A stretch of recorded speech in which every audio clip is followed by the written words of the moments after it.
Mr. President. The senator from Alabama. Mr. President, first let me begin by expressing how honored and humbled I am to be a member of this body and to represent the great state of Alabama. I began my career right here, fresh out of law school in 1979, working as staff counsel to Senator Howell Heflin on the Judiciary Committee. There are only 3 members of the Senate where I served as a staffer that continue to serve today: Senator Leahy, Senator Hatch, and Senator Cochran. 2 of those 3, Senators Hatch and Cochran, will be retiring this year, Senator Cochran in just over a week, and a grateful nation thanks them for their service. For me personally, I'm honored to have come full circle with them, from a young staffer to a junior colleague, and I wish them well in their life after the Senate. I want to thank my colleagues on both sides of the aisle for welcoming me to this body, many of whom are here with me today, braving the wintry weather outside. Thank you for your friendship, your advice, your willingness to include me and my staff in the great work you are doing. I particularly want to thank my senior colleague from Alabama, Senator Shelby, and his staff. I appreciate their graciousness and patience in helping me as I navigate my new role as a freshman senator. And my family.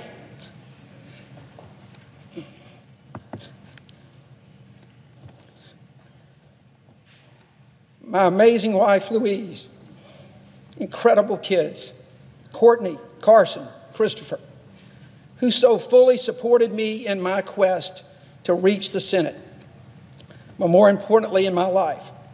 I have grown with them, and certainly because of them. Of course, my sister Terry, wonderful parents who I'm blessed to have around today, and my grandparents who are not. They instilled in me the values of family, faith, patriotism, respect for others, and a work ethic that has guided me throughout my life. Finally, I would be remiss if I did not take this opportunity to pay special tribute to my mentor and former senator whose seat I now hold, the late Howell Heflin of Alabama. He was a remarkable man whose large, lumbering frame and southern drawl would often mask his amazing intellect.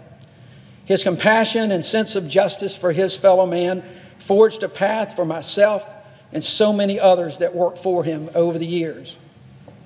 He came to the Senate in 1979 at a time when bipartisanship was more than just a campaign slogan or a soundbite. In those days when senators spoke of bipartisanship, they truly meant it. They would never compromise principles, but would compromise with their colleagues on the serious issues of the day in order to move this country forward. But by the time he left the Senate in 1997, Senator Heflin sensed a change in the political climate, and he was concerned about it. He wrote in a parting essay, "Our Constitution itself came about through a great series of compromises. It was not written by ideologues who clung to their way or no. Compromise and negotiation, the hallmarks of moderation, aimed at achieving moderate centrist policies for our country, should not be viewed as negatives." Which leads me to the reason I rise today. I want to speak about an issue that has evaded the broad bipartisan discussions and moderation that Senator Heflin spoke of. Instead, it seems to have been an issue where folks quickly take sides and often criticize those who they disagree with. It's time, Mr. President, that we have a serious, pragmatic, and practical discussion, not a debate or negotiation, but a dialogue on the steps that we can take to reduce the harm caused by gun violence in this country. Now, I know, Mr. President, with just those words, people across this country may have already started reaching for their phones to start tweeting or posting without another word, without knowing where I might stand on this issue.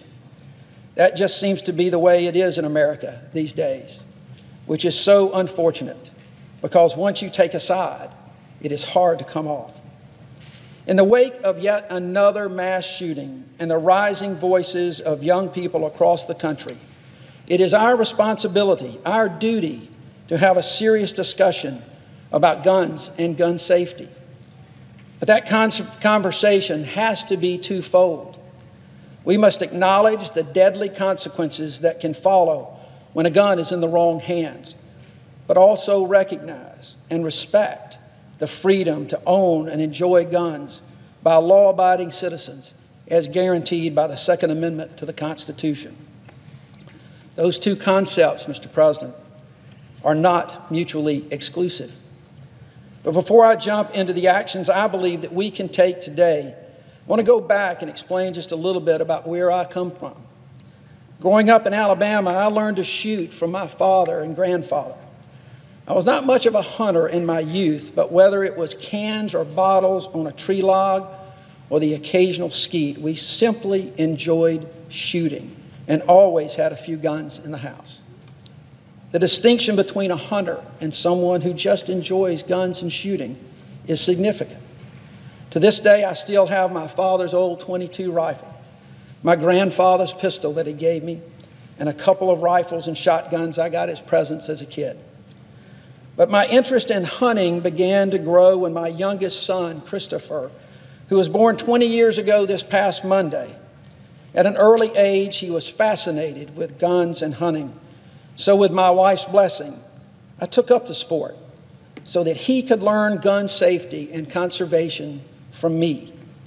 Today, I think I'm more passionate about it than he is. I consider myself an avid hunter, deer, turkey, quail, whatever the season might be in Alabama. With the campaign last year and the transition into this office, this past deer season was somewhat of a bust for me. But with the start of turkey season, I'm anxious to get back into the woods. But frankly, I also enjoy guns. I enjoy shooting them. I like how they're made, their power, and their history. I own many of them, all stored in a locked gun safe that is, quite frankly, larger than what my wife initially approved of a number of years ago. And collecting them and shooting them at the range or hunting is a bond I share with my son, Christopher, and with many of my friends. So while I know that guns and gun control are difficult issues in this country, I can tell you they are complicated for me too. But as a United States Senator today, a member of the legislative branch of government, I have many obligations. And I believe that the first obligation of government is to protect its citizens.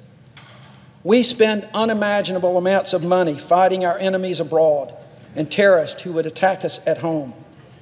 Yet on many levels, we fail our children and grandchildren every morning when we pack their backpacks and send them into harm's way. Or when they pick up what they think is a toy or a really cool weapon that they've seen on television or in the movies, and it turns out to be a killing machine that they should have never had access to and don't know how to handle. We fail the abused women, men, and children of our society when we let our family relationship problems lead to a murder. We fail parishioners in church, employees at work, concert and theater goers when they are caught off guard by a hail of bullets from a disturbed individual. We fail those who are simply in the wrong place at the wrong time when street violence breaks out and a stray bullet takes an innocent life. We fail veterans and others in society suffering from depression and post-traumatic stress and other mental disorders who decide that life is simply not worth living. We fail people of every walk of life, of every age, in every corner of this country, every day. Gun deaths continue to rise. In 2016, over 38,000 people died in this country because of gunfire. 15,000 of those deaths were homicides. Almost 23,000 were suicides, epidemic-type numbers, and nearly 500 were accidental. We failed in Alabama, too. In the last few weeks, we've lost a police officer in Mobile who was shot and killed when responding to a domestic dispute. We lost a 1-year-old boy who was accidentally shot in the back by his 2-year-old brother with their parents' gun. We lost a beautiful young 17-year-old girl who was about to head off to college because one of her classmates brought a gun to school and he was showing it off when it accidentally fired. Last week, we lost a dedicated nurse at UAB Highlands in Birmingham Hospital when a disgruntled former employee showed up at the hospital and opened fire. Just yesterday, as I was finalizing these remarks, I learned that a former client of mine was shot and killed by his girlfriend's brother as he was picking up his 3-month-old baby from a visit. The list could go on.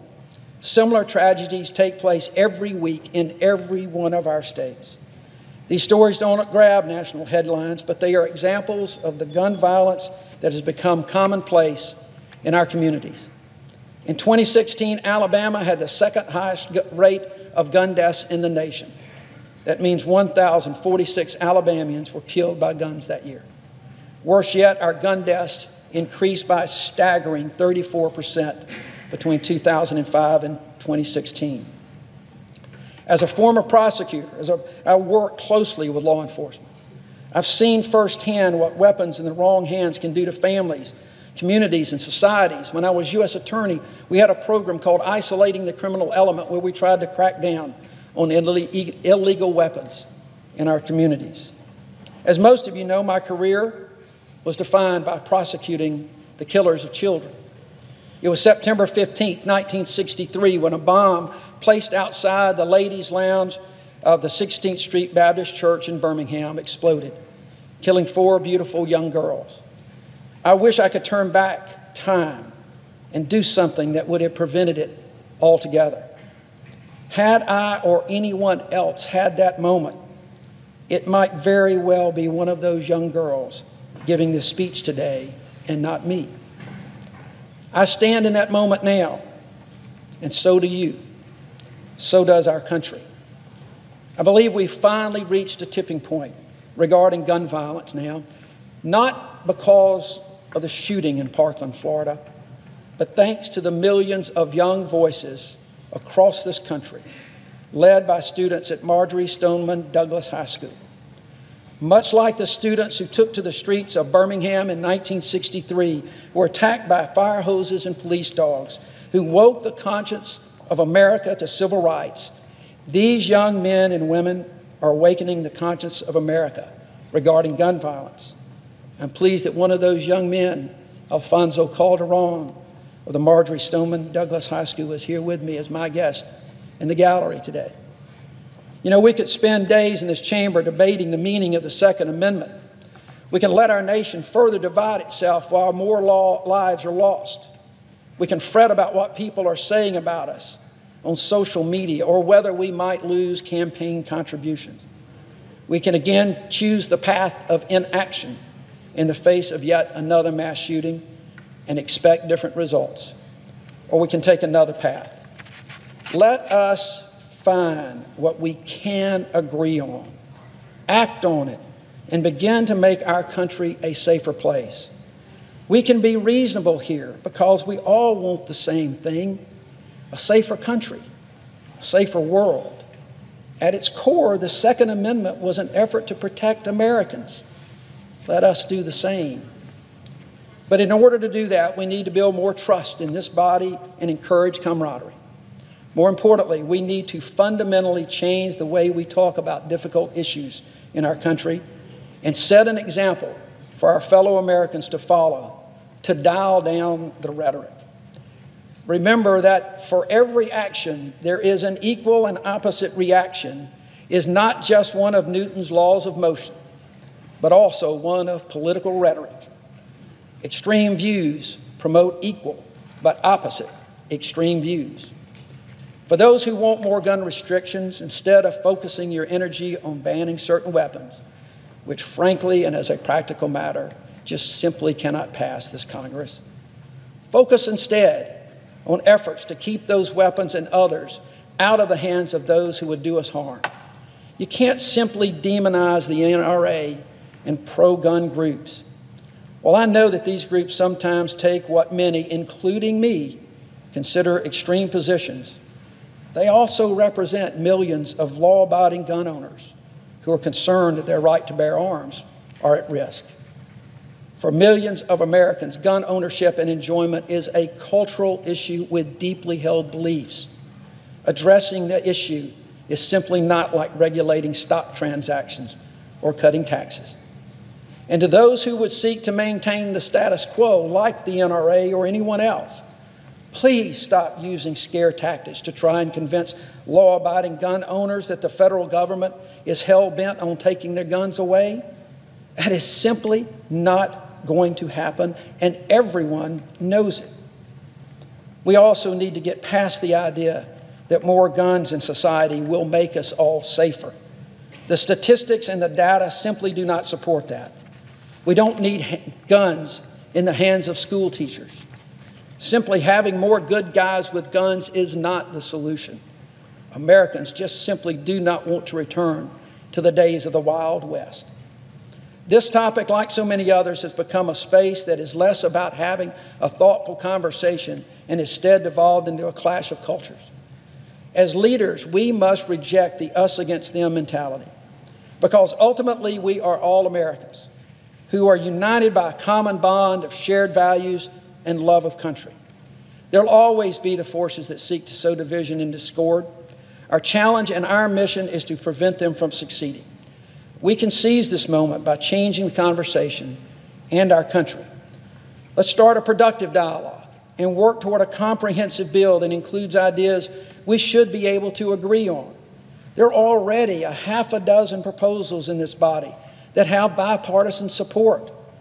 My friend from Connecticut, Senator Murphy, outlined them just the other day, but they bear repeating here. Bump stocks and make it a crime. Ban bump stocks and make it a crime to possess or manufacture them, as Senator Feinstein has proposed. The President and the Department of Justice should be commended for taking the first steps through regulation, but the Senate of the United States of America should go on record about this deadly accessory. We should pass the Fix NICS legislation proposed by Senators Cornyn and Murphy. The NICS system is only as good as the data that goes into it, and their bill would block bonus pay for political appointees that fail to upload records to the NCIS system and reward states that follow the uploading plan. It would create a domestic abuse and violence prevention program to give states the ability to share incentives, to share information to prevent someone convicted of a domestic violence crime from purchasing a gun. Fix NICS is a good start towards overhauling our background check system. And as Senator Murphy said the other day, it is a good base bill on which to build. But frankly, we have to do more on background checks. We have to require background checks on all gun sales, whether it is at a gun show or over the internet or between individuals. It can be as simple as going to a licensed dealer or a local police station to have a background check run on a prospective purchaser or transferee. It may be inconvenient, but it will save lives.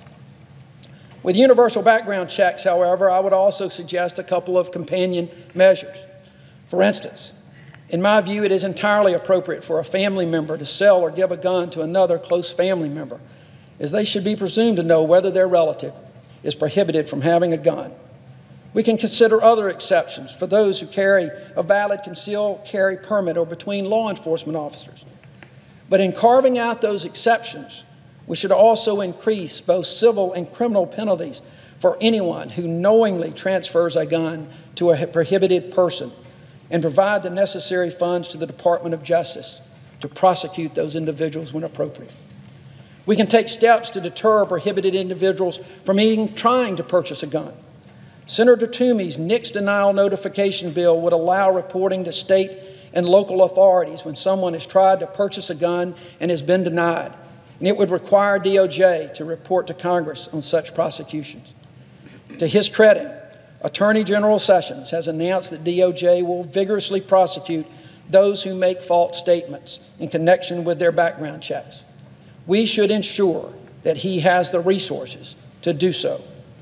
We should close the so-called Charleston loophole, as proposed by Senator Blumenthal. This loophole allows a purchaser to receive a firearm after 3 days, regardless of whether their background check had been completed or not. We can create certain exceptions for concealed carry permits and holders and others, but no one should be allowed to take possession of a firearm until they have cleared a background check. Current law prohibits a firearms dealer from selling a pistol to anyone under the age of 21. That has been the law for many years without any real challenge. The same logic behind this prohibition should apply to the sales of pistols and semi-automatic weapons to those under the age of 21. Senator Klobuchar has filed a badly needed piece of legislation to expand the definition of domestic violence, to include dating partners and eliminate the boyfriend loophole that allows certain dangerous individuals to access guns and evade laws meant to protect domestic violence victims. We can implement at least a 3-day waiting period for the purchase of any pistol or semi-automatic weapon, and we can increase penalties for those who steal firearms. States that have implemented waiting periods have seen significant decreases in suicides. We can also repeal the Dickey Amendment and open the door for new research on gun violence prevention. No one is happy when innocent people die because of a gunshot. And law-abiding gun owners should not be afraid of studies on how to reduce the number of gun deaths in this country. We can do more to stop mental health issues from turning dangerous by allowing enforcement or family members to seek a court order when an individual poses an extreme danger to themselves or others, or prevent them from getting access to firearms. Senators Feinstein, Blumenthal, and Graham have all proposed versions of the extreme risk laws. For too long, gridlock and partisanship have stood in the way of compromise. But I didn't come here to do nothing, and I don't think any of you did either. Today, we face a difficult problem, but not an insurmountable one. To find solutions, we must demand courage of ourselves and one another. As history has shown, we face greater consequences with inaction, certainly greater consequences with inaction on gun violence. So I've asked all of us to consider this question: what is our collective legacy as representatives of the American people and the members of this hallowed institution? I believe it's to leave this body and our country better than we found it. And we can only do that if we rise together to confront the unknown. I've given talks all over the country about the prosecutions of the 16th Street Baptist Church bombing, and I am always reminded of a passage from the poem, The Cure of Troy, which was written by the Irish poet Seamus Heaney as a tribute to Nelson Mandela. My friend, Vice President Maiden, often quotes this passage, where Heaney wrote, "History says don't hope on this side of the grave, but then once in a lifetime, the longed-for tidal wave of justice can rise up, and hope and history rhyme." With the convictions of 2 former Klansmen for the murder of those 4 young girls, the longed-for tidal wave of justice rose up, and hope and history rhymed in Birmingham, Alabama. And for me, and I hope for you, when I walk the halls of the Senate office buildings and I come through those double doors onto the Senate floor, I realize that every day we as a collective body have that same opportunity. Whether it is for dreamers or voting rights or victims of sex trafficking, or in this case, our children who are demanding action on gun violence, we have the opportunity to build that tidal wave of justice and have hope and history rhyme. But we have to have the courage to seize the moment. I don't have all the answers on how to do it, but I'm willing to work with each and every one of you to find them, because that's why we were sent here, to find those answers so that the tidal wave of justice will rise up. Please, let us work together to make it happen sooner rather than later. Mr. President, thank you, and I yield the floor.